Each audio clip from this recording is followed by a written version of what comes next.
Right, can everybody hear me? Yes. Well, welcome to this, which is the seventh bulletin follow-up, and we're going to be talking about the December 2024 bulletin. And you don't need to have it open before you, but it might be helpful if you have got it close to you. Here is the front cover with a splendid armillary sphere, a new armillary sphere constructed last year or installed last year, made by our host, Martin Skills. If we look on the right, you'll see the usual um, introductory bit. The December 2024 bulletin is what we're looking at, and you've got my address at the bottom. So if you have any points for later, by all means, get in touch. You can always search for the British Sundial Society on YouTube if you want to look at our previous follow-ups. And if you want to go there directly, well, the usual address, youtube.com/at the-BSS. I do again draw your attention to our conference this year, in April. And it's Tuesday to Thursday this time round. And we're staying in the hotel. You can see the brick wall on the left, not a very exciting hotel, but views from it are absolutely stunning. We're right by the cathedral, Winchester Cathedral, which has the longest nave of any cathedral in England. So please come if you can to this conference, and you can find details of it on the website, and you can send for information to conference@sundialsoc.org. Okay, so here is the contents list. And of the articles here, some we will not be looking at, like the editorial and the minutes of the AGM. But at the other extreme, there are two in particular articles, which I shall highlight. One by David Brown, the lead article on the restoration, absolutely splendid restoration of a lectern dial, which was in a ruinous condition and is now absolutely almost pristine. And the other article is about sundials in Latvia, and Martin is going to speak about those in the postscript. So we'll get to that article, but we can leave questions until the postscript at the end after we've gone through the others.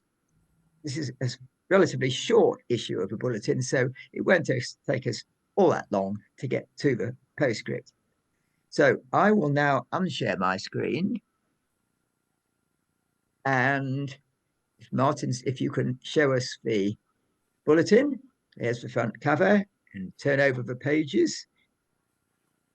And here we have the first article by David Brown.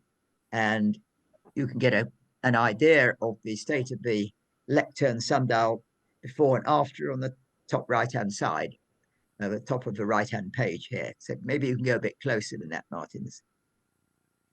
That's what it was like, and on the right you can see what it is like. So, David, over to you. You're going to tell us something about this. Well, it's very kind of you to invite me, Frank. This was a particularly challenging, unexpected kind of project. I said I would do it before I'd even looked at it, which is a dangerous thing to do. However, we connected, and indeed it was in a very, very poor condition. There had been attempts to do something with the components at some date in the past. For instance, that picture just on the right there, hold it there if you can. That on the left is the capping sphere, for want of a better name, with moss on it on the left, as it was when it arrived. And then a bit of a clean-up, just a stiff brush and water. And surprise, surprise, there had been some repair in the past, not only to the top, which you can see on the right, really in just nothing more than a cement, I think, and a bigger one right at the bottom underneath, which you can't see in that picture. So I thought it best just to leave that as it was and concentrate on really the more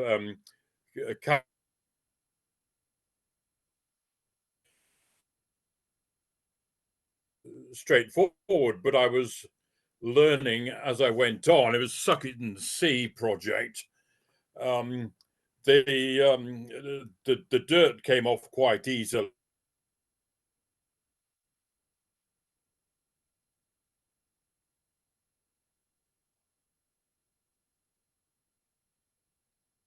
We're having trouble like, hearing. some communication problem, possibly. We lost the picture as well. Hello, yes, we're back. We're back. Okay, nice. The grime came up quite easily. What I found very difficult really was making any impression on the multitude of rust marks below each of the gnomons. You can see on the left there in the middle, that great big black patch in the middle, and below it, mostly it seems it was a rust mark. On the left of that picture, there had been an attempt to attach some repair with I'm not quite sure whether it was just cement or whatever in all those holes. Obviously didn't work. And again, there's a chip on the right. There's all those little things that you discover as you start cleaning it up. But the main thing that had to be done was to make sure that the two halves of the sundial, you see the crack from top to bottom, make sure that those two halves didn't fall apart. So I put a big, bigger 5mm diameter, but long stainless steel rod across the top there on that polar dial, and one near the bottom. Seems to have done the trick. And once I'd got that in place, I knew I could move the dial about a bit. All the gnomons that you see there had to be replaced. The ones on the right were very nicely cut out for me by a firm down in Lyme Regis called Precision Waterjet. Lovely firm to deal with. And they produced those gnomons exactly as specified. Many of the components fitted in very nicely. It was discovering the dials that were in place as they appeared on the cleaning process was very interesting too. And the drawings I did were an attempt to record what I found rather than what was going to happen in the end. The cleaning process really stalled at the time I needed to get rid of the rust stains. Fortunately, some of you may know Joanna Migdal. I talked with her about it because it was she who had put me in touch with the dial. She told me of her stonemason working on their building knew of a firm that were called Restorative Techniques. And by sheer coincidence, that firm was literally 50 meters away, just around the corner from where Joanna lives. She hadn't known they were there, but they made a contact. They took the sundial happily from me for a day or so and used a laser cleaning technique. Now, this was a total new one on me. Apparently, it's the end thing. If you want your stone cleaning, play around with a laser, but I'm not quite sure what the details of that laser are. And I'm sure Restorative Techniques, who are listed in the notes at the end of the article, would be happy to give you whatever details they've got, and you can take it from there, or a web search, whatever. But laser cleaning seems to be the in thing. Then it was just a matter of slogging on and learning as I went. I'm no expert in cleaning stone. I came across various things like that you can pick up on the hardware shelves, headstone cleaning spray, or outdoor lithophilite door cleaner. And I tried all of these. I'm not quite sure which one in the end worked better than any other. I tried so many. And then finally, when all was done and the stone was dry, as it had been in the workshop for a couple of months, I then treated it to some surface liquid which repels water in the hope that the surface now reasonably clean, would not get too mouldy or moss strewn too quickly. So we'll wait and see. But anyway, it was a challenge all through, but very relieved when it was done, and it looks quite good in place, as you saw on the back cover. That was the back cover there. The picture suggests that there are twigs and things growing out of it. That is not the case. It looks as though it's got a sort of furry top and there's branches coming out of it.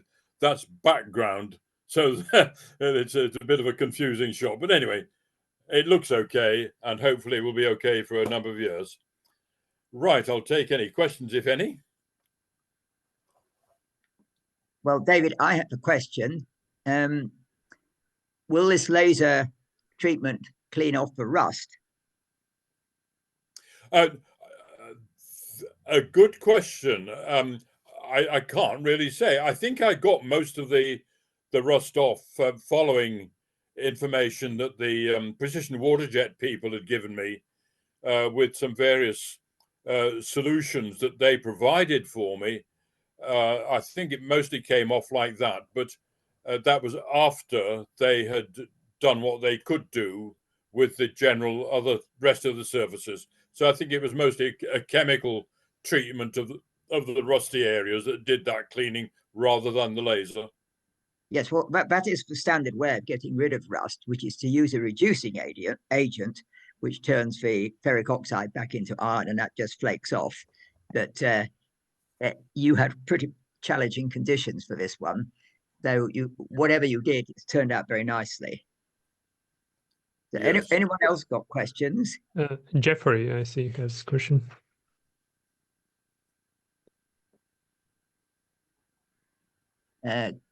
Please, I'm just turning on my microphone. Yes. Yeah.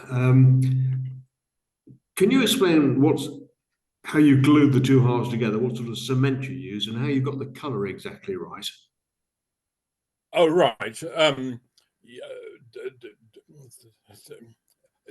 The filling of the cracks was done mostly with a straightforward epoxy stone adhesive mixed with stone dust. The stone dust was taken as far as I could get it from another sandstone of the same color, mixed in so that it had the same texture as well as the same color appearance.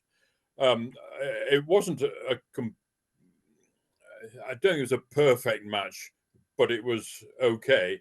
The surfaces had to be, before the adhesive was put in, the surfaces had to be dust-free and as clean as you could get them. So vacuum cleaner, stiff brush, whatever, in the cracks.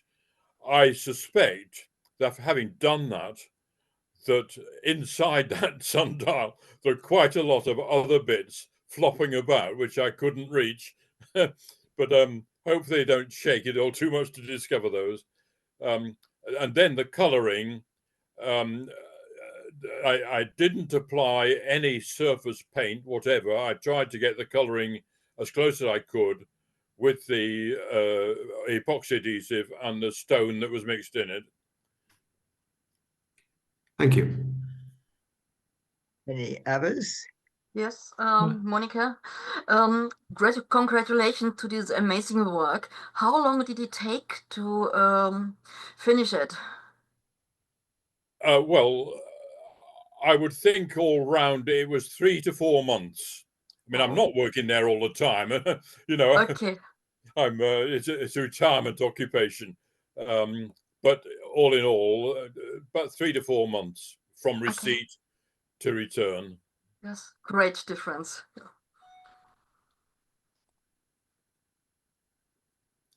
Now, the ball at the top, does that have a vertical gnomon? I can't quite see how it works, or is it polar oriented? Yeah, well, again, a good question. I've lost the picture, incidentally. I don't know what's happened here, but just talking to that sphere on the top, it was a bit of a mystery, because the point sticking out of the top obviously casts a shadow, and there are the 15-degree, I would say, lines of longitude, top to bottom, all the way around it, and numbers 1 to 12 twice over. Is it azimuth? I don't know. But if it's azimuth, they shouldn't be those numbers. How could we use sundial wise? I'd be pleased to know. Because I don't think that is mnemonically sound from the point of view of telling our angle. So you're right. I mean, it can indicate azimuth, but why indicate azimuth by numbers 1 to 12? Bit of a mystery. I wonder whether it was always like that. I suppose it must have been. It's not as though the ball once fell off and it was previously polar oriented.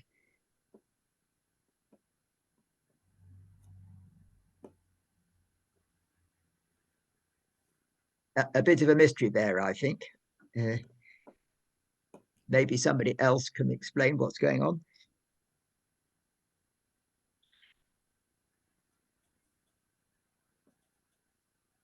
So maybe we leave it at that. It seems Chris has something to say. Chris, I'm reminded of a spherical sundial in the London Zoo in Regent's Park, which has on each of those gauze, it's got a fin, and you can tell the time from when the shadow of the fin disappears. Yeah. a pin on each hour. Sorry. A pin on each hour. No, it's like a thin fillet. A fin. Yes, a sort of. Yes. Okay. Yes. Understood. It's sort of like a bit of a disc sticking out at each of the hours. But of course, that's on a polar basis, not a vertical one. There's an amusing story behind the one in London Zoo, which is that it was originally set up correctly, but one day they were exercising elephants, and an elephant decided to reverse into it and knocked it off its plinth. And when it was replaced, the person who replaced it put it the wrong way round, so it faces south instead of facing north, sort of thing. And when it was pointed out to London Zoo, they said, "Oh well, unfortunately, we haven't got the funds to correct it." And it's been like this for some decades now. Right, some volunteer needs to go along. And but anyway, this one, I would totally agree with you that it kind of doesn't seem to have any mnemonic purpose value in it with its current orientation. But I do wonder. So, David, that spike that goes through it, that goes down into the stone below, I suppose. Yes. Is the spike structural? Looks like it, doesn't it? The spike on top is not, when it's simply stuck in there. It doesn't join with the brass tube down below. That brass tube simply sits in a hole on top of the lectern dial. And that's where that hole is vertical, is it? Hi, Joanna. Like to see you. Oh, hello. Hi, Joanna. Hello. I had a question. Yes. Well, was there not a picture of this in Mrs. Gatty's book? Yes, there is. Is it not clear what that ball is in that? No. And also, whoever's going to volunteer to sort out the London Zoo, Sundial, Bristol Zoo has got the same problem. I've offered to do it, but they can't afford you. I offered to do it for free, but they're moving now, so to another place. But they'd soft soldered the gnomon on backwards. I don't think you needed an elephant for that. No. I think David showed some photo for a moment. If you could show it again, possibly. Yes, here you are. This is the illustration, Mrs. Gatty.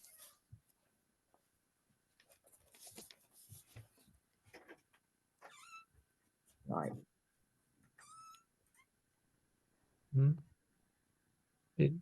Something similar, actually. So that Yes. sphere is sitting on top in Mrs. Gatty's illustration. It's the Yes. same. It's the same dial.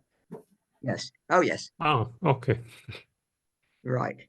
Well, I think, thank you very much, David. If we maybe move on to Article 2, perhaps that won't take so long. Well, this is the Lewes Castle sundial. And I think Christine will have one word to say. Yes, it's pronounced Lewes. Is that right, Christine? And it's got an awful lot of... Please unmute yourself. No, she's gone to sleep. Right. Let's move on to the next one. We have the Sheldach article.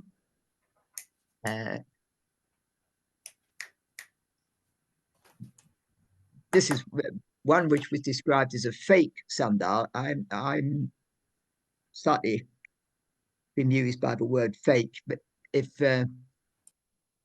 that's the bottom left, if you can go in close on that, that looks like an equatorial dial, but it's not at all correctly oriented with respect to north.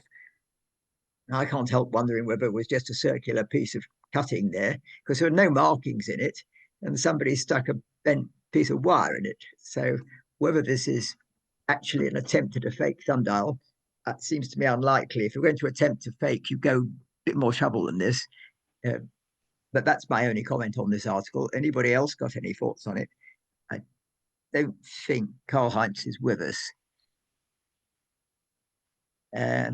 So maybe we go on to the next one. Yeah.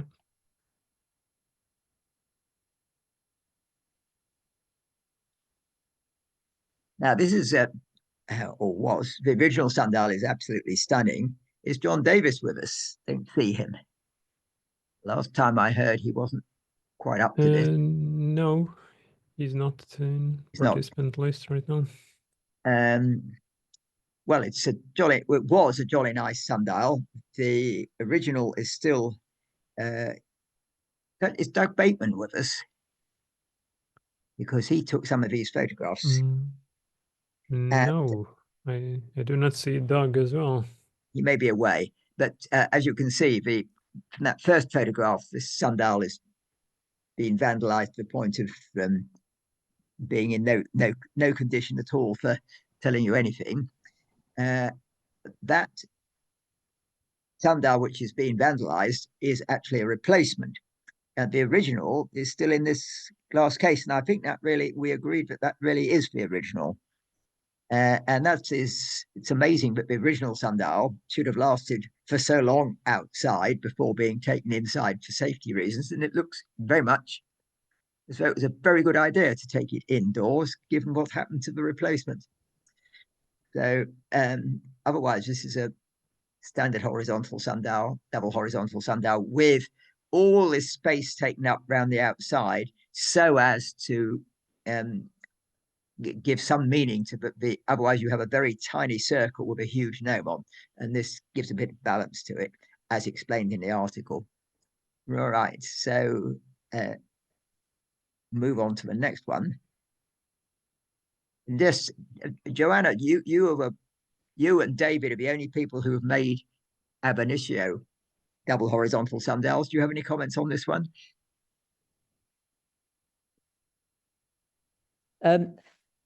Hello. Yes, my main comment is it's incredibly difficult. It's incredibly difficult to be so accurate, and I just remember the angle, to get the angle of the upright and the latitude is right. It was tricky, to put it mildly. I was amazed how accurate it was. So how they did it in those days, I'm just in awe. Yes, so am I. Our dial, also the original plate at St Hugh's College. The same thing happened to it, but to the original one, and they somebody got a grinder onto it, and so I made the new one, and they brought the old plate inside, and as far as I know, so far it's still outside and okay. And that's a slate dial, isn't it? No, bronze, phosphor bronze. That's bronze one, right? And that was by Glyn. Oh, yes, yes, of course. Yes, yes. Yes, Jeffrey, double horizontal, great fun. Jeffrey has some comments. Oh, all right. Question. Yep. I have a question, really. John suggested that the limited size of the stereographic plot was in order to get a decently sized gnomon. And when I compare the dials by Elias Allen, it looks like just as appropriate as this one does. I'm not sure what the problem was. I just as it was a sufficient reason to have such a small dial in the center. Yes. The problem is that you've got the vertical element of a gnomon. Yeah. If you have a bigger one, if you have at summer, have I got this right? You won't get the shadow long enough for the azimuth element of the dial, which is how the stereographic bit works. But if you do compare those dials made by Elias Allen or Henry Sutton, yes, they're perfectly lovely looking dials, and they don't have an extraordinary gnomon. And in fact, they don't look much different from this dial. No. And does the shadow reach the outside edge of the stereographic? Well, I presume somebody would have mentioned the fact that Elias Allen's dials didn't work. Yes. Yes. I presume they do. I just, it's a pity that John isn't here, because I would like to have heard his comments on that.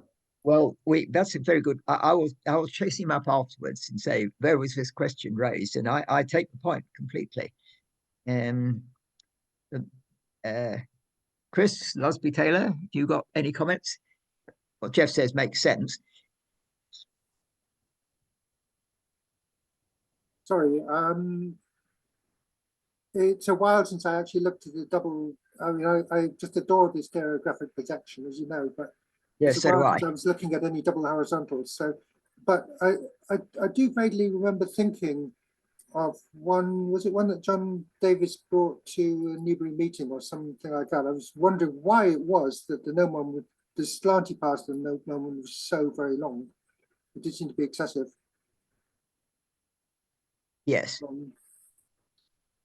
But so in this case, yeah. I mean, if you see the original dial, figure 3 in the bulletin, it would appear that the height of the height of the gnomon is practically equal to the diameter of the dial.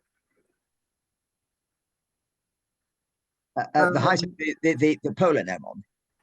The polar gnomon, yes. Yes. And for the latitudes that we have in England, that seems to be quite excessive. Yes.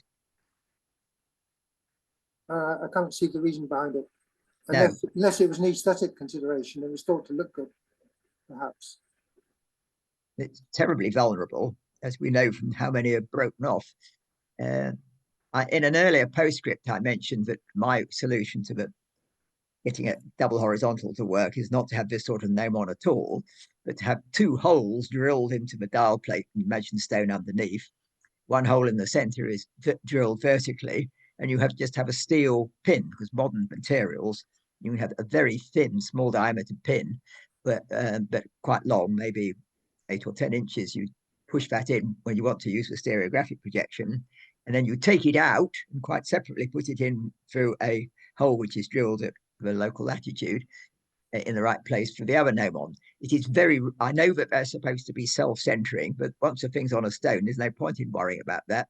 And then no danger of a gnomon being broken off, because you just got this steel pin which you keep either in your pocket or in a special little hole drilled in the side of a stone underneath. And so you can admire the delineation when the sun's not shining. When it is shining, you just take out your pin, and you don't then have to worry about the absence of noon gap, which is another thing I don't like. I don't like the the knife edge gnomons that they use for the you've got this wonderful stereographic projection and it fails around midday. That's just a silly bit of prejudice, but there I am. I think we maybe go on to the next one, Martin's, otherwise I will get into trouble. So we can jump over this article. This is Martin's article, so we can jump over that. If people have got questions about that, he's going to say a lot more about it when we get to the end, which is not far off now, and you have a second chance to look at that. And now we have this Robert Palmer Sundial. Now, Sue with us? Yeah. Good. Are you going to say something about this, please? I think I might. This dial had been missing for almost 70 years. It had been taken from an estate by the owner when they left, and the house was demolished. And the estate later ended up as part of Heriot-Watt University. And the plinth of the dial has been in existence and in the same place all that time, 70 years, but no one knew where the dial was until in 2022, the dial was returned to the estate by the relatives, descendants of the original owner. It had been broken and severely damaged by a ride on lawnmower, so it was in a really bad state, as you can see there in figure 1.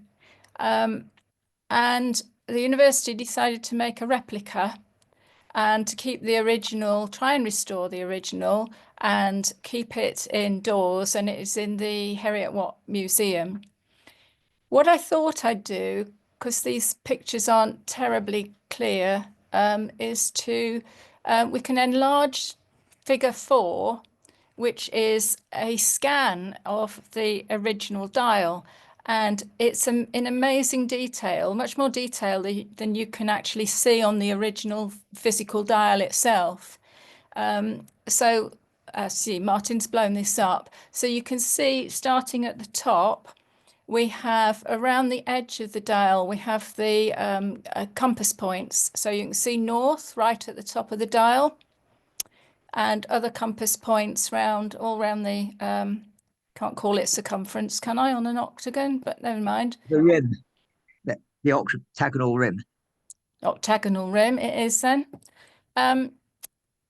Beneath the compass points, you have the minutes marked.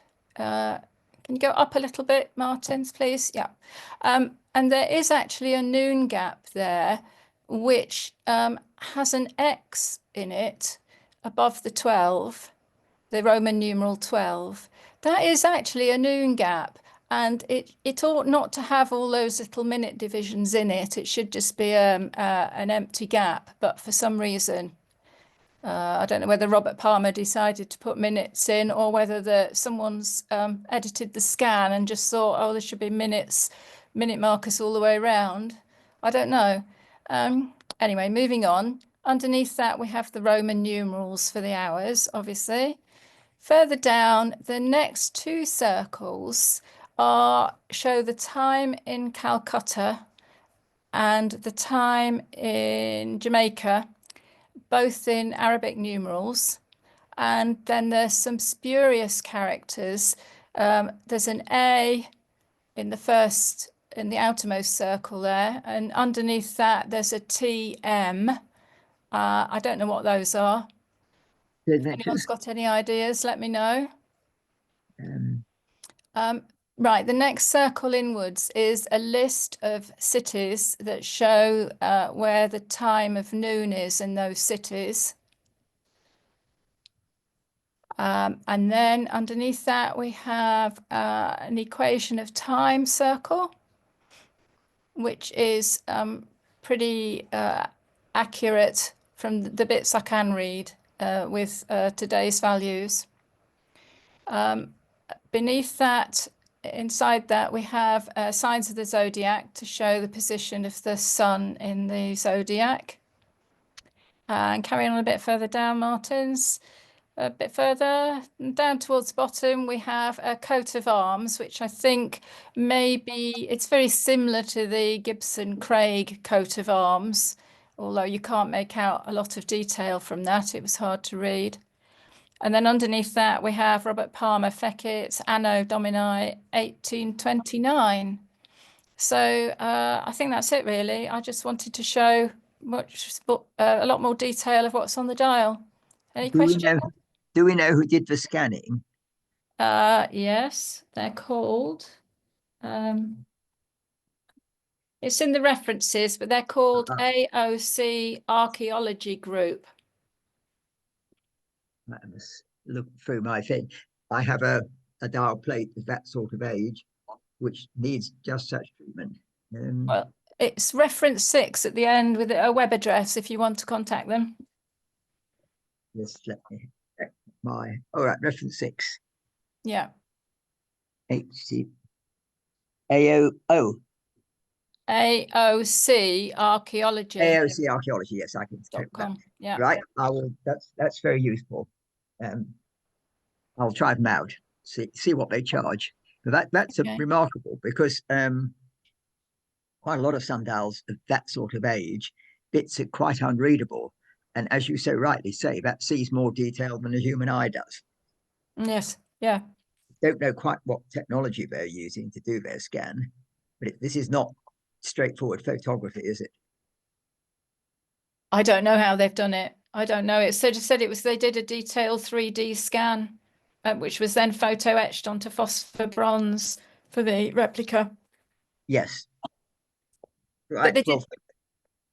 Julia did say that you can see a lot more detail in that scan than you could ever see by the naked eye on the original dial.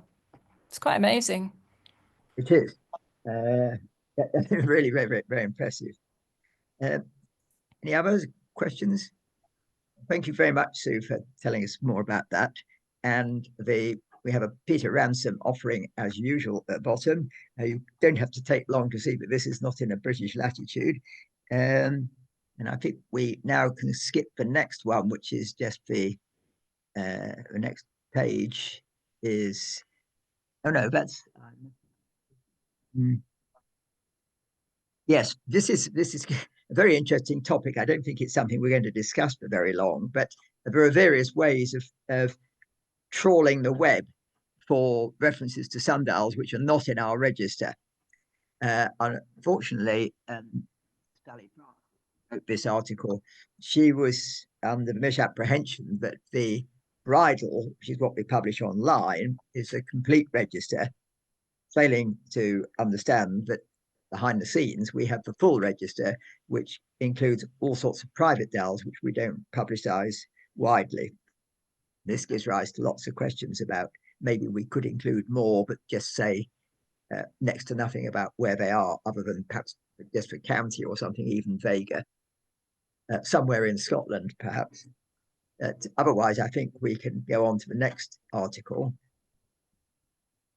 What have we got to now?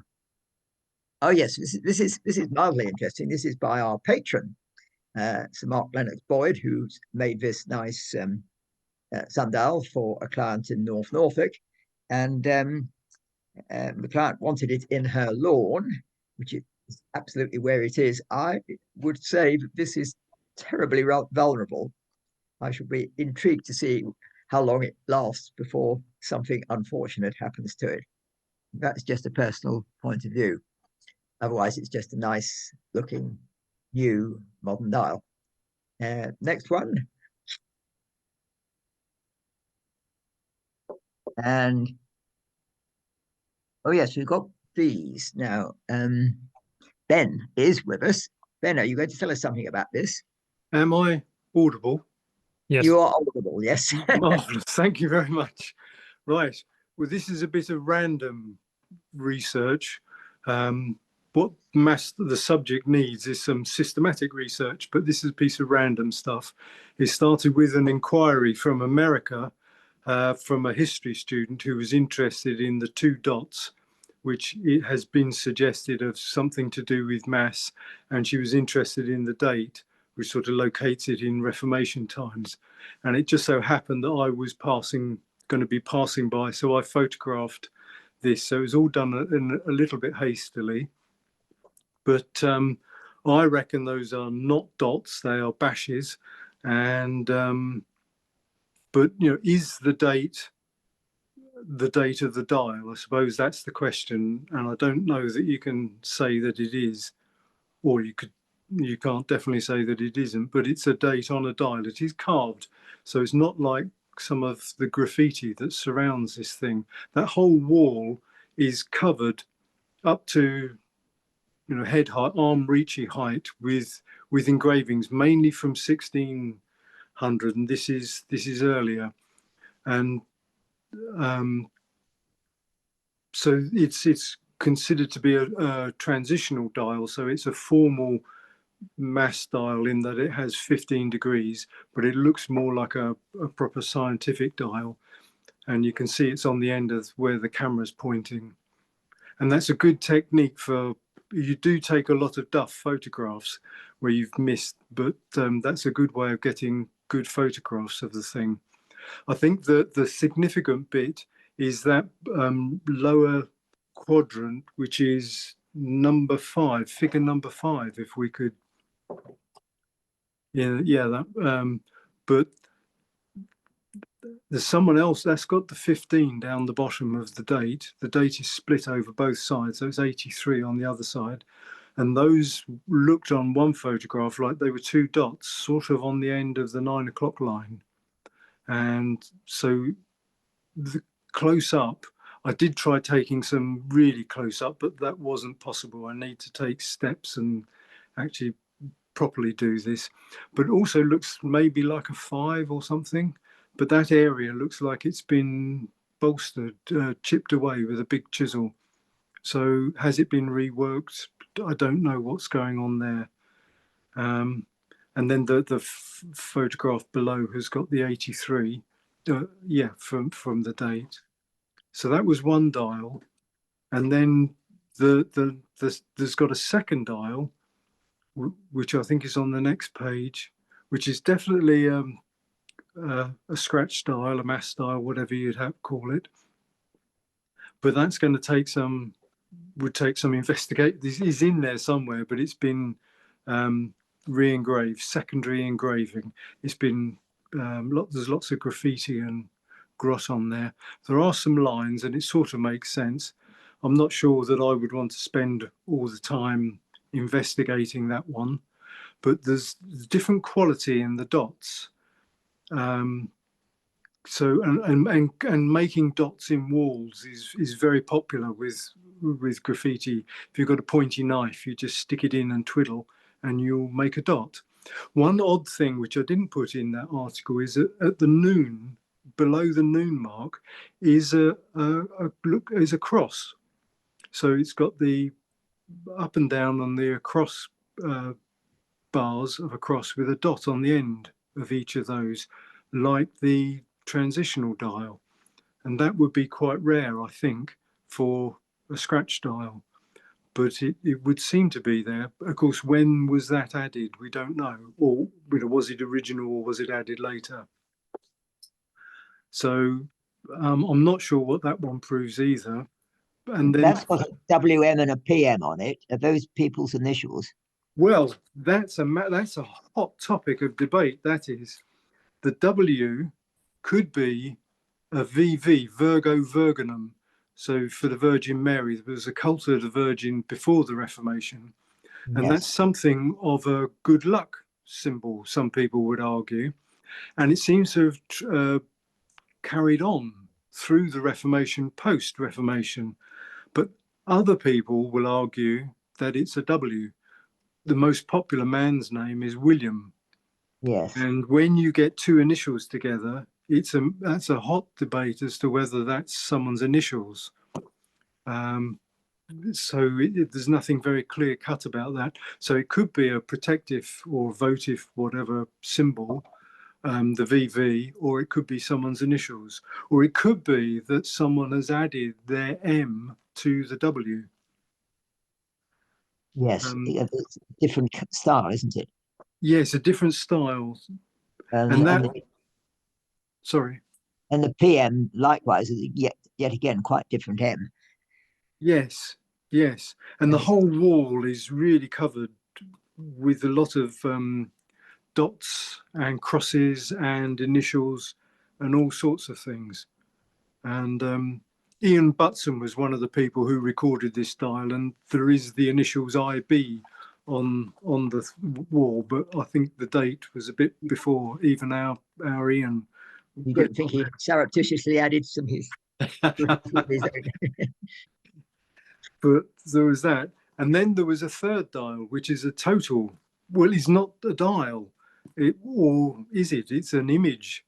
Or is it an image? I mean, it's just an oddity.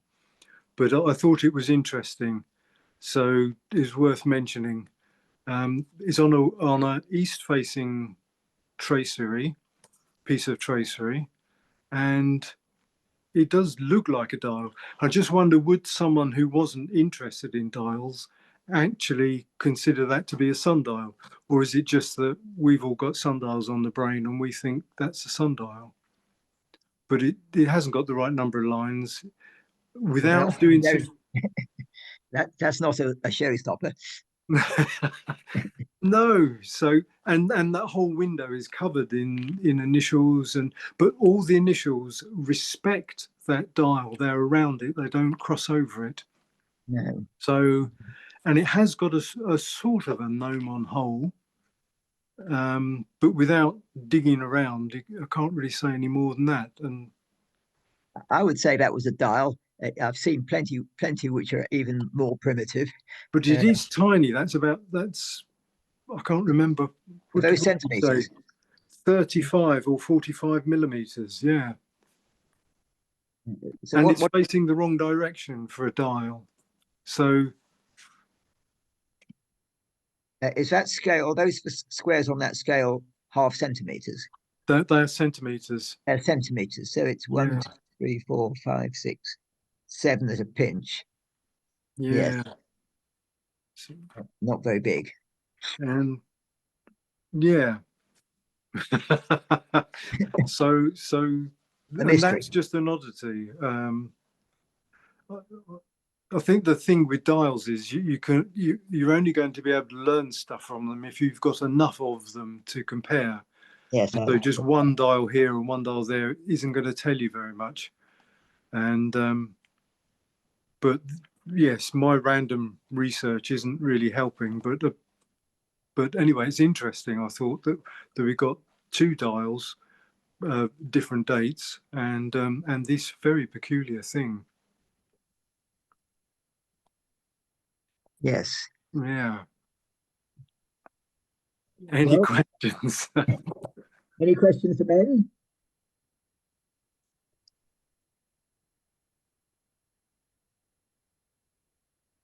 Well, you can now move quickly past the nice picture with that poem, and even more swiftly can you go past the Newbury one-day meeting, unless anybody's got any questions there.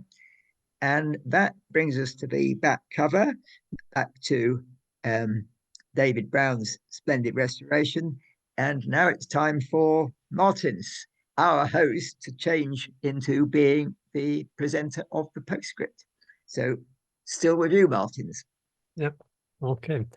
Thanks a lot for opportunity this time to present something. And as my article was based on Newbury meeting presentation, so I used this presentation as basis. I extended it a bit, and as we discussed on Monday, I slightly changed some bits by adding some slides and by removing some slides as well. Okay, so for those who do not know me, I can just tell that actually I'm not from Great Britain, United Kingdom. I live in Riga, Latvia, but I'm a member of British Sundial Society for more than 12 years right now.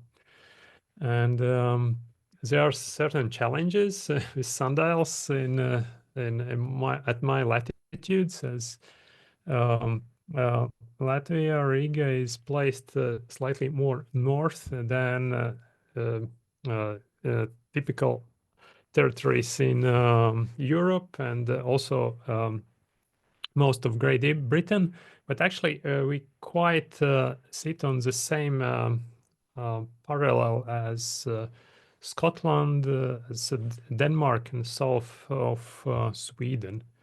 And in terms of longitude, we are on 24 degrees east. So this 24 by 57 degrees, this cross is exactly matching coordinates of Riga. And in my country, I'm working on sundials for almost 20 years. Initially, those were quite simple, and they are not possibly visible anymore. But currently, I have some works to share. And if you look on a map of Latvia, then this is a map of publicly visible and reachable sundials. Then out of 60 sundials, slightly more than one half has been made by certain contribution, by certain my contribution, but in some cases I have aided with some calculations. In some cases I have done the design or just provided some consultancy. And last year was quite good for me because I was able to complete several projects that have been started earlier on, and quite difficult time was during pandemic. And I would say the first child after pandemic was this sundial for museum in Aizkraukle. It actually followed my project for another museum in Turaida castle, where I helped them to reconstruct two sundials that have been originally found in archaeological excavations. And after this successful project, museum in Aizkraukle looked me up. This quite small, nice museum, but the interesting feature is that they are hosting two fragments of sundial that is dated back to 15th century.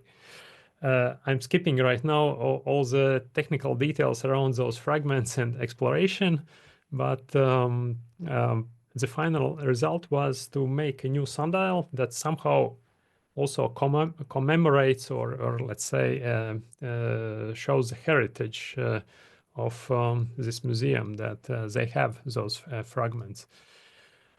And here I would like to show some 3D animation.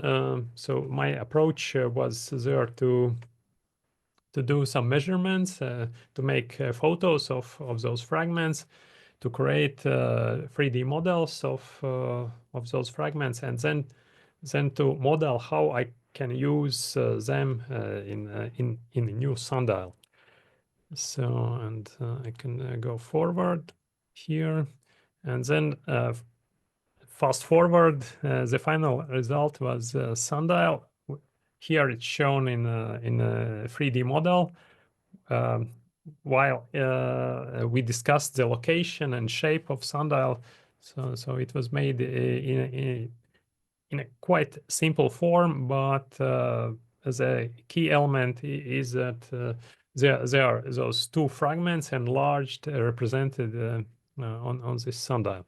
So that was my first project last year, and possibly more challenging was another project for another museum, and that museum is located some 100 kilometers from Riga capital, and it's in a nice town where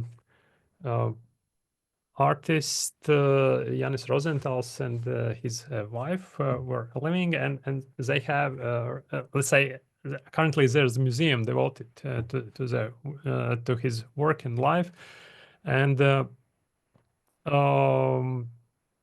cement plant, which is located not far from Saldus, offered a possibility to finance some project. It was not defined that it would be Sundial, but that they would be willing to contribute for some museum project. But a concrete should be used, and so we came up with the idea that we could make a sundial made from concrete. Therefore, this material is used there. And next was what should be the design of such sundial, because concrete by itself could make the look of sundial quite heavy and possibly not as artistic as we would expect, because the art style of Jānis Rozentāls, the artist here on the left, was more in a romantic direction. He also was working in Art Nouveau style, and his wife Ellie Forsell was a Finnish singer, but they were a married couple, lived for some time in Saldus, and then they moved to Riga, then they moved to Helsinki, so they travel around.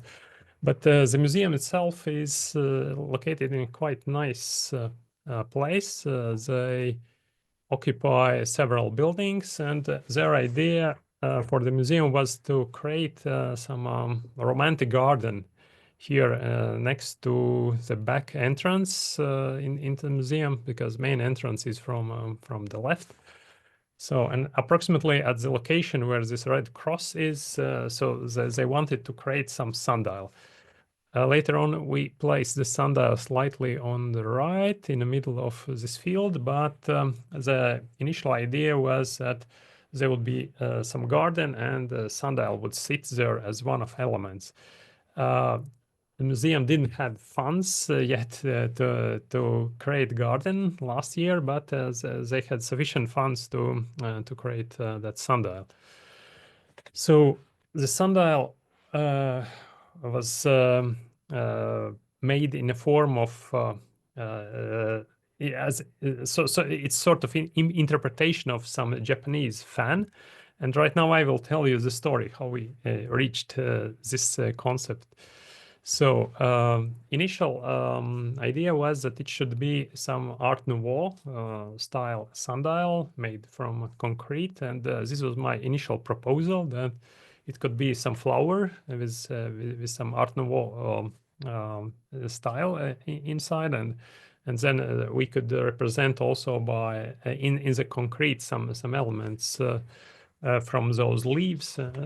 But then museum was not fully satisfied with this, because it lacked a certain connection with Jānis Rozentāls or Ellie Forsell, his wife.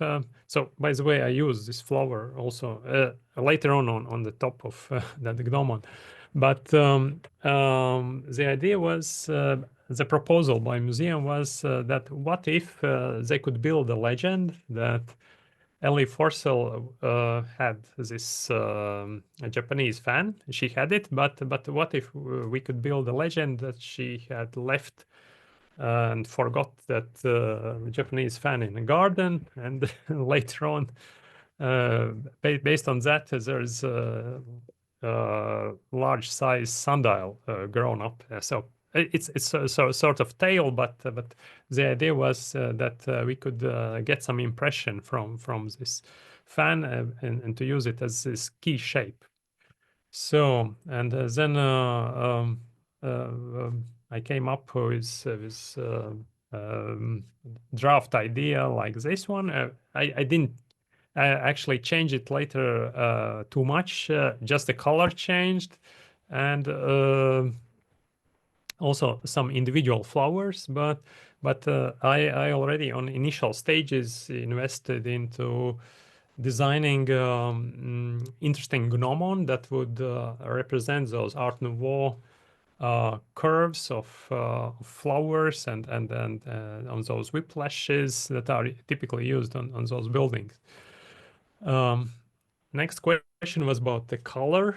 There are certain so-called brand colors for the museum based on the artwork of Jans Rosenthals, and one of ideas was to use a specific tone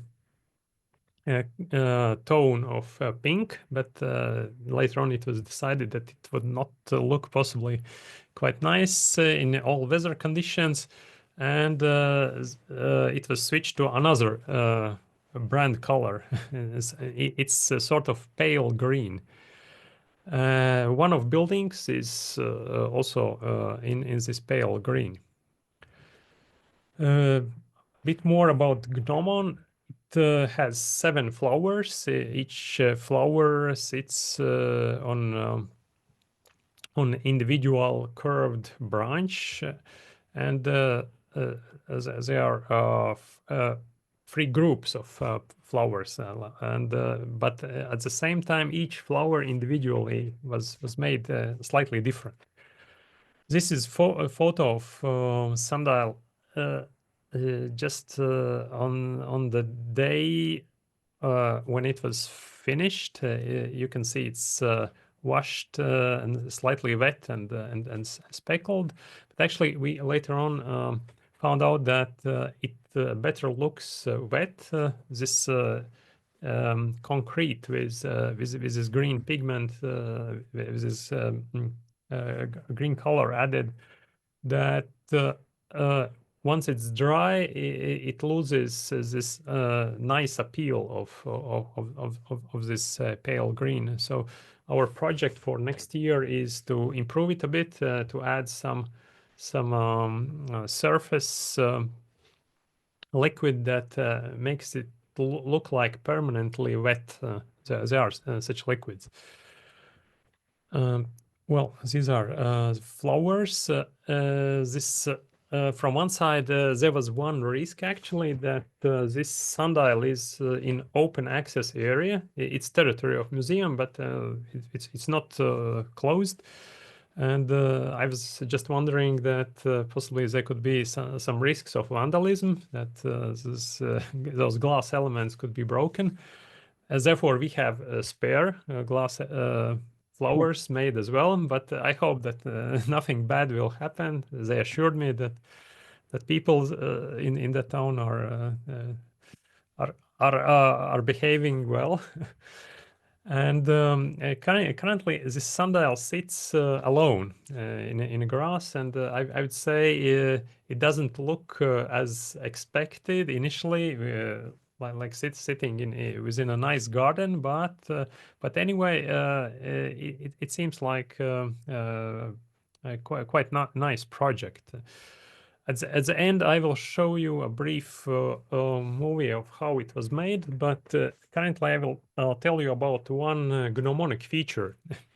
So first note here is that although I have not explicitly displayed on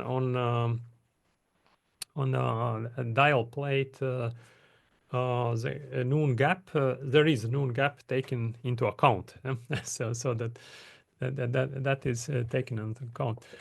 But those specific gnomonic features are 2 date lines, actually 2 halves of date lines.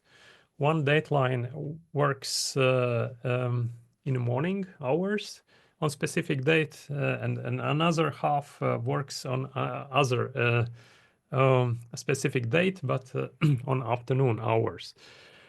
So one is marked by letter J.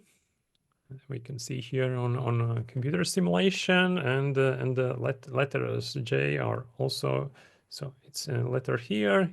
Here we can see on photos the projection of that letter, and this is the mark on the surface of the sundial. These are those markers just before they were installed, and these are those marking points during during production. Well, and this letter J shows the dateline on 18th of March, when there's the birthday of Janis Rosenthals, the artist. This sundial was unveiled in summer last year, so actually this sundial has not yet experienced this date.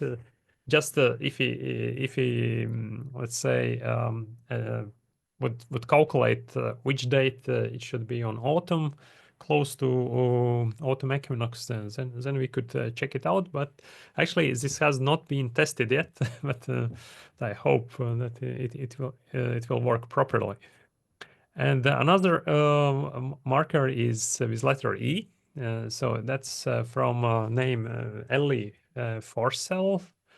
And her birthday is quite late in autumn, on 7th of November, when sun is quite low. And for this reason, I will jump back. And for this reason, this dateline nodus for letter E is located quite low compared to letter J.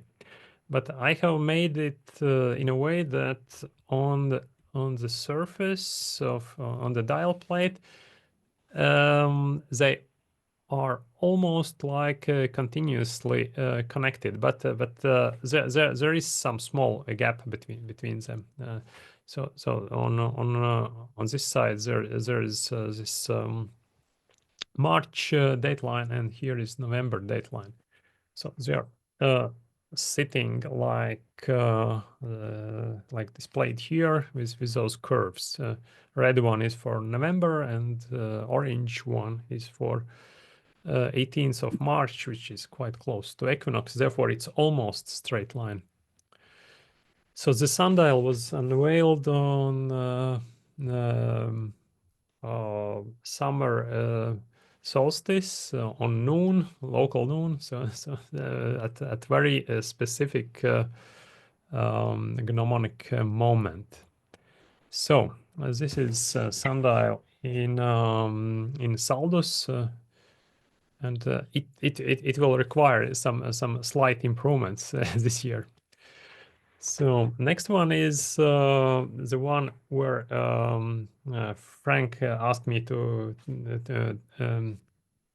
create additional computer simulations for additional illustration of certain features, and so we'll look it here.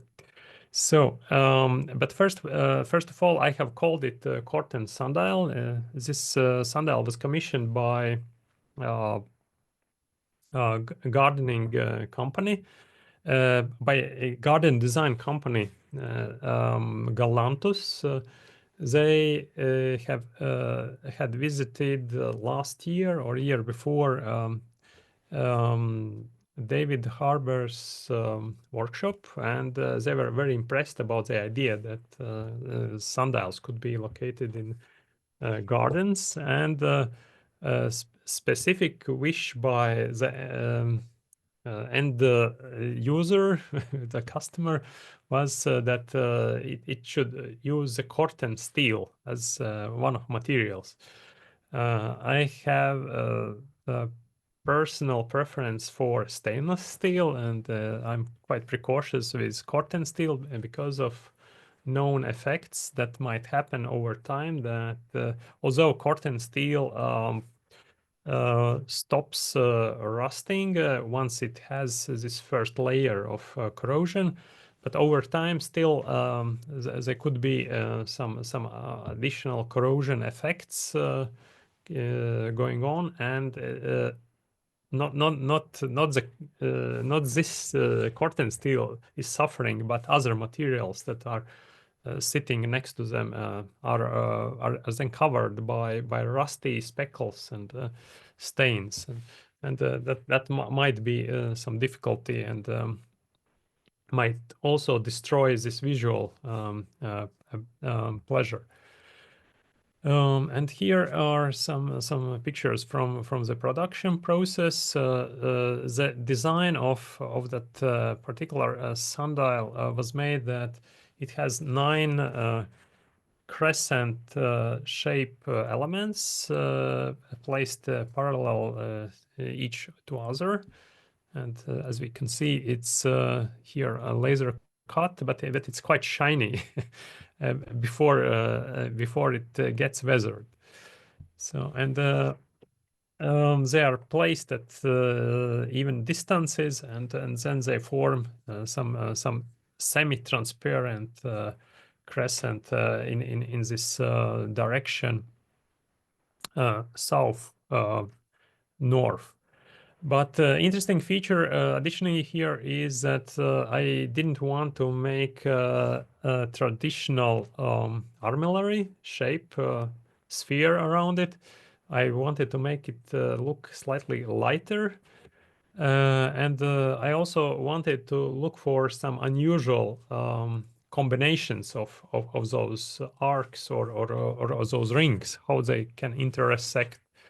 And here you can, if you pay attention, you can see that actually here's one triangle, there's another triangle, and actually it's somehow not not connected in traditional perpendicular way, and also the gnomon itself goes through north triangle and south triangle, this upper and lower triangle, and those 2 triangles are actually located on this spherical surface, this imaginary spherical surface. So this is a 3D model that I made prior it was made. Then I received the comments from my from the metal workshop, which I typically cooperate, that I have made some almost impossible joints. Just I will repeat it, because as you can see, this stainless steel sphere actually sits on just 5 points, and we must have this joint between corten steel and stainless steel, which is not a trivial connection as far as I understood. I didn't know that before, but I learned it that it requires a specific way how to do it. And right now, a bit about the geometry. And the geometry here is really interesting because, as I said, it's not this traditional shape of armillary sphere. And to explain the geometry, I would like to invite you to think about 3 rings. So we have 3 rings.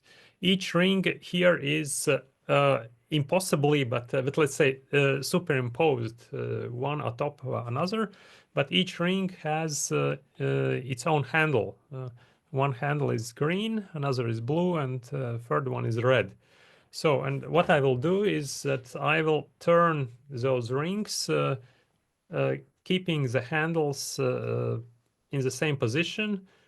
All 3 handles are in the same surface, in horizontal. They are sitting on horizontal surface, but the only operation I will do is I will be turning a bit the angle. I will be changing the angle of a ring by keeping the handles in their locations, and here in this animation the handles will be periodically shown and hidden. So they would be hidden in order to appreciate the final shape. Okay, and I will run it. So here it's 0 degrees, so no rings are being turned. So I could stop here. I will go slightly back and we'll stop at this moment. Okay, so this is the moment when I have turned those handles by 15 degrees. So you can see that there are 3 intersecting rings, and they do not form any sphere yet, but actually they are already sitting on some virtual sphere. But I have turned each of those rings by that handle by 15 degrees. So, and here they disappear, and we can see this shape. So that was angle of 15 degrees, and right now we switch to 30 degrees. So 15 degrees more. So this is the same position, just again I'm adding 15 degrees more. So how it looks like if each of rings is turned by 30 degrees, and here it's 45 degrees. So actually, it's not so easy to think on how those angles are being, how they transform. And my first thought would be that, okay, if I turn each of those rings by 45 degrees, I would get possibly some 90-degree angle somewhere. But no, it doesn't happen. Yeah. Okay, but this is, we can see that there are other angles. So, and this almost looks like some spherical shape. And finally, I have turned it by 60 degrees. And what's surprising possibly is that if we have not played with spherical geometry, is that from those 60 degrees, we actually get 8 spherical identical triangles with where for each triangle every angle is 90 degrees angle. And actually this sphere corresponds to this classical armillary sphere. We can see, but we have obtained it through some unusual transformation of angles.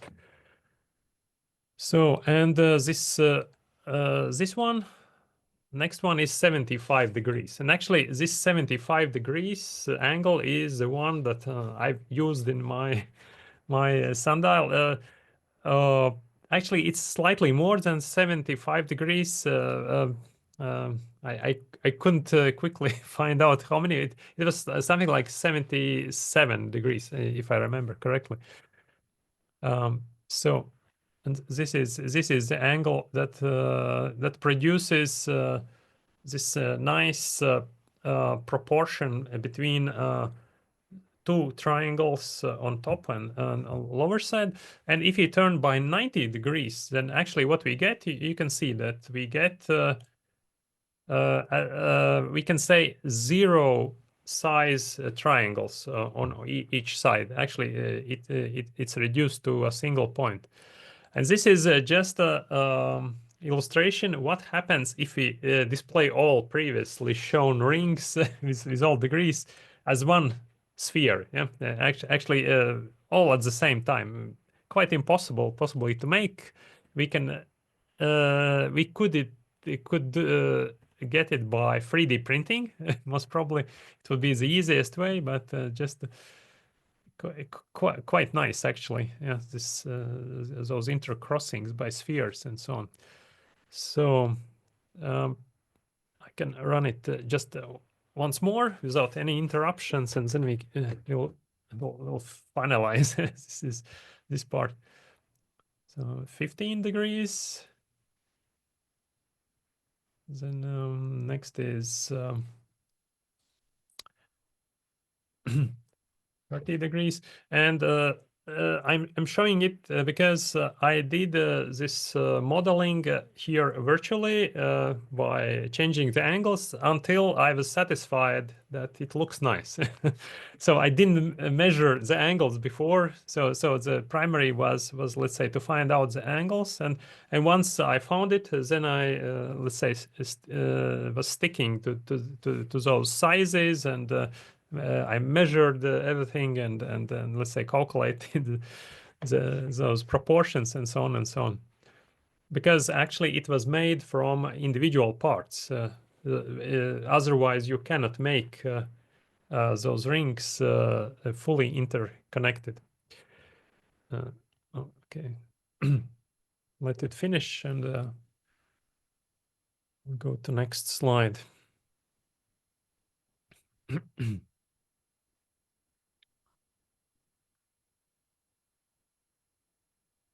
So, okay. So this is the illustration. Yeah. Okay. And actually, one more note is that as we made that previous one, we also made second sundial at the same time, almost the same, but this meridian arc is different.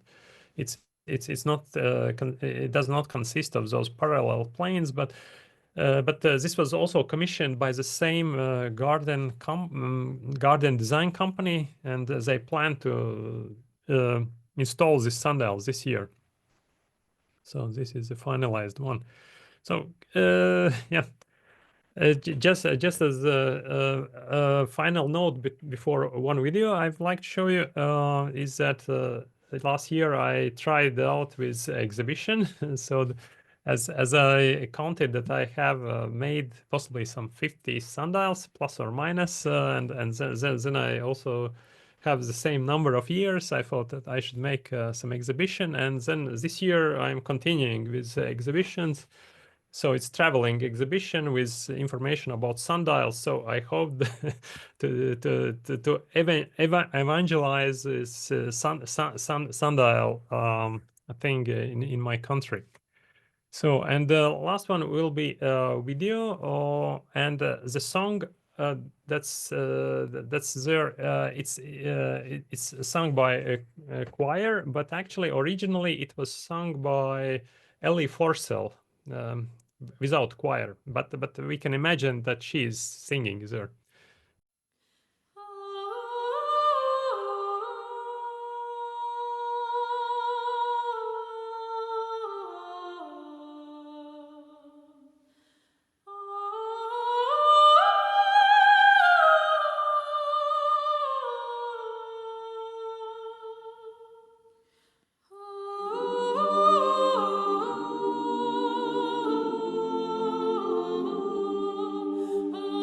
Oh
Okay, that's it from my side. And right now I am open to questions, please. Martins, maybe you could say a word about the World Sundial Day, since you mentioned that in your. Yes, I almost forgot it, but it was mentioned in our invitations. In invitation. What I will do right now is I will copy and paste the link, and at the same time I will explain what it is all about. So one of the founding members of Andalusian Sundial Society last year proposed to establish World Sundial Day. There is also open petition. I do not know to which organization would it be addressed, but the idea is that on spring equinox date, we and others could celebrate the World Sundial Day. What's not clear, at least for me, is what actually we could do on this day. But the idea is to establish it as official day, one of those days that are either celebrated by some international organizations, or I do not know exactly. But yeah, this questionnaire asks about your opinion. Yeah? What do you think about it? Okay, I see Monica has some questions. Martin, I think it's a great idea, and I also told it to the German Sundial friends. One question: do you have an official text that we can give to all the press organizations? Maybe a unit text for all countries. In the invitation, there is a link leading to North American Sundial Society website, but from that page, there is a link to official description of that idea, and it is also translated in several languages. Okay, because my idea is to give this text to the DPA, that's the German press agency, and they spread text to all the newspapers in Germany. Maybe that's a way to make it well known. Yeah. Okay, thank you. Yep. Okay, thank you. It Monica, would be also interesting to hear the official position of British Sundial Society. Also, yes, we don't have an official position, but I'm interested in people's views. Unless there is some coordination, I don't think very much is going to happen. And I'm not quite sure what you actually do on a World Sundial Day. It says propose a holiday. Well, we'll all have a holiday, but yes, what do you do on your holiday to make it a special? No, I didn't think that holiday is a proper way to celebrate. Possibly No, lecture or some conference could be an appropriate activity, or something else. Yeah, yes, there's a raised hand, please. Good. Fix a local sundial. Oh yes, yeah. Make sundials great again. Or everybody is looking for new sundials, or let's say old forgotten sundials. that's another idea. Some crowdsourced project that everybody is instructed how to recognize on church wall some scratch sundial, and is looking for a new one. Could I ask Monica, did you get the invitation which has this web address for the North American Sundial Society on it? No, I don't think so. So, Martins, did you give Monica the invitation? I will. What I will do is, if you can send her my email, okay, then she will have all the information about this. I will paste the link here in the chat, and from that website you can go to official description. Okay, great, thank you. So and in chat there was also posted a question. Can I ask a question about orienting a building using Google Maps? So please. Yes, hello, that's Joanna. I have a building in India, which is near Agra, which I'm working on with an interior designer, and she says, oh, but it's north, south, east, and west. But I mean, I don't believe it is north, south, east, and west.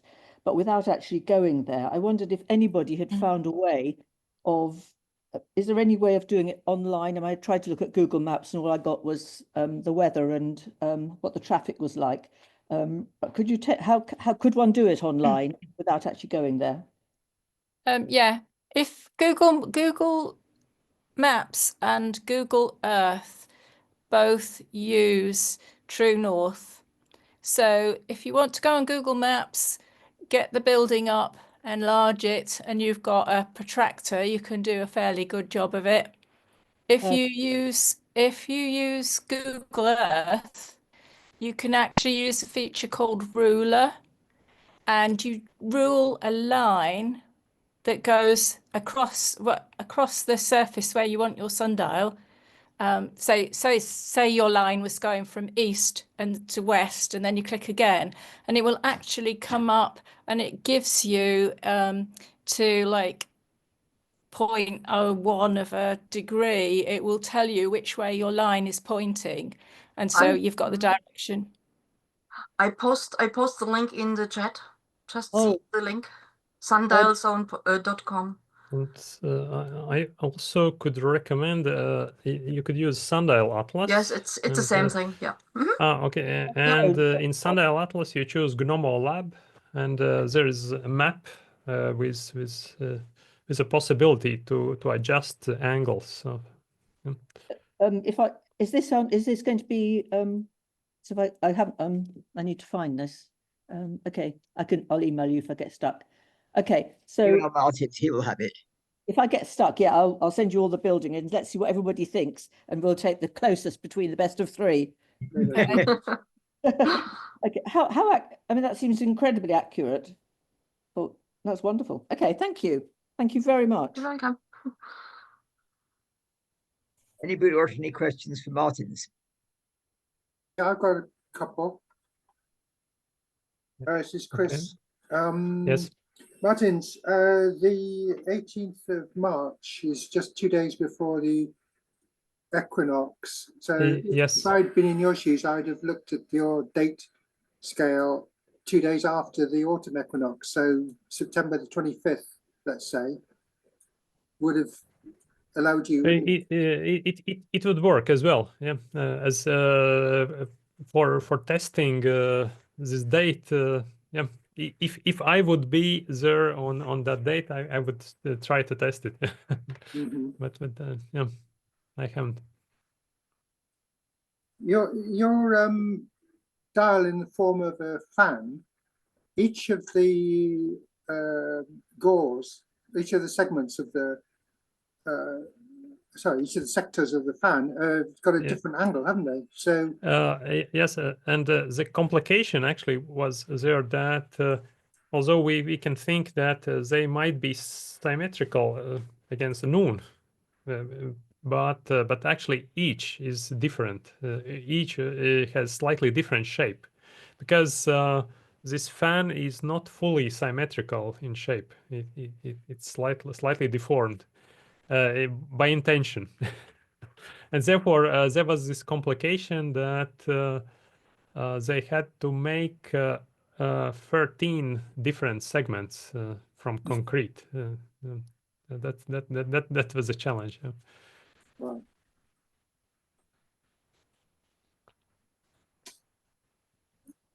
Coming back to Joanna's query about the orientation of buildings and things, I've only just come across the information that all Apple iPhones or iPhone Pros from about the iPhone Pro 12 onwards, I think, have LiDAR built into them.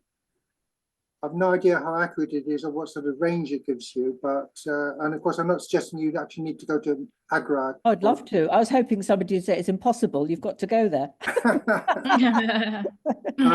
I know, Joanna, you've also spoken about getting some sort of LiDAR type survey of your own workshop, so that you could do something a bit, make a sundial inside it.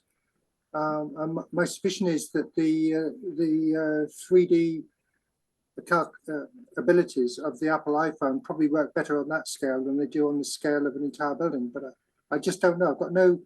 It's something I've only just recently heard about, and I've not explored it. And I've got an iPhone, but not a Pro, so I don't know. I've got a Pro, anybody's got one and has actually tried to use this LiDAR capability. It depends on what principle it works.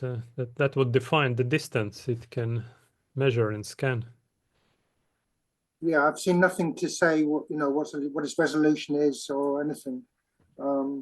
That's what we can do on Sundial Day. Is everybody be given a project like that? That's interesting. The idea of using the equinox reminded me of the fact that in the summer solstice, there's a whole group of, I feel, rather fraudulent people who gather around Stonehenge in this country to celebrate the solstice.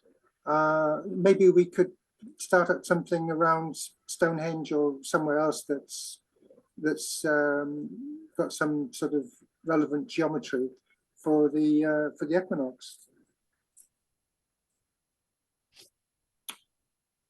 Joanna, you have another problem if you in Agra. Assuming you're talking about a vertical sundial. Yes. If you have a vertical sundial there, Agra is about 27 degrees north, which is only 4 degrees north of the tropics. So on the summer solstice, you're going to have a very steep gnomon, is what I'm getting at. Right. And on the summer solstice, when the sun is very, very high, but not directly overhead at noon, take that into account. But you are at least going to have the sun on the same wall. Or I had another project in India myself once, but that was a few degrees further south. And for 3 months of the year, the sun didn't shine on the south-facing wall at all. Really? Because the sun is in the north. Yes. In the summer months. And I pointed that out, and the owner wasn't the least bit bothered by this. Oh, which 3 months? And I said, well, it's sort of centered on the 21st of June.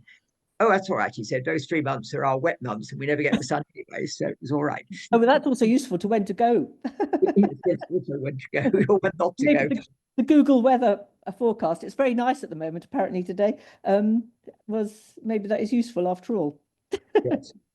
Thank you. Thank you very much. May I send the location of the place and see what people find? Yeah, okay. Yeah, do that. The project, that'd be wonderful. Okay, thank you. Yeah. By the way, I do have one question actually for Martin. Yes, on the sun, is that okay? Yes. On the sundial you made, which had the 2 fragments in it, you obviously put the fragments higher than the base plate. How did you deal with that? Because I've done that before, layered sundial, and then the lines are obviously different on the higher one, the lower one. Actually, I couldn't use those fragments at all because my measurements showed that that sundial that has been made in that 15th century was slightly wrong. Actually, the one fragment that had those hour marks actually didn't have correct angles. And another fragment didn't match with any set of angles that could possibly work for our latitude. I think it was made sort of a sundial that should work, but it was not perfectly made, and therefore there was no point to integrate it as with those proper hour lines, but as they were just included for illustration, I would say. Joanna is right. If you have a sundial which the dial plate has 2 or more levels, I think the ultimate case is you've got a sundial. Is it in Latvia, or it's near the border with the Soviet Union? That there's that sundial which is just a series of steps, and so the hour line goes in jerks across it. But it's a sort of... Yeah, I got the point. I have seen such slightly problematic sundials where let's say those different levels create issues with reading the time when the sun is low or Yes, I mean the other times. Yeah, but this is not the case because I modeled everything before it was made. If you're seriously pedantic and you have V-cut hour lines, then of course the bottom of the V-cut should be slightly offset because it has a different nodus height and a different center for the gnomon from the. But this center line is shifting. So Joanna sees the point. Yes, I love that. But also, I mean, the one that we made in Google, you know, in Venice, that's got dots. I haven't done lines; I've done dots. And that's fantastic because the shadow goes along and then it dips down into the dot and then comes up again. So you've got a straight down. And that was really fun. You really do need to take this sort of thing into account. And the ancients, I'm sure, 18th, 19th century had no idea about this. They just did their V-cuts and got on with it. I love the fact the V-cut being slightly, that's a leader problem. Yes, well, I explained that to her. She doesn't really understand it, but you do. I've never thought of that. That's brilliant. Okay. Well, in the default of that, I hope we see Monica again. Please give us your email address so that we can put you on the mailing list. And thank you, everybody. Unless Martin has got anything finally to say. No, nothing. Time to bring things to a conclusion. And thank you very much, Martin, for hosting once again and for your splendid animations, which really, really turned me on. Okay. So thank you very much. Bye-bye. Thank you. Bye-bye. Goodbye. Bye.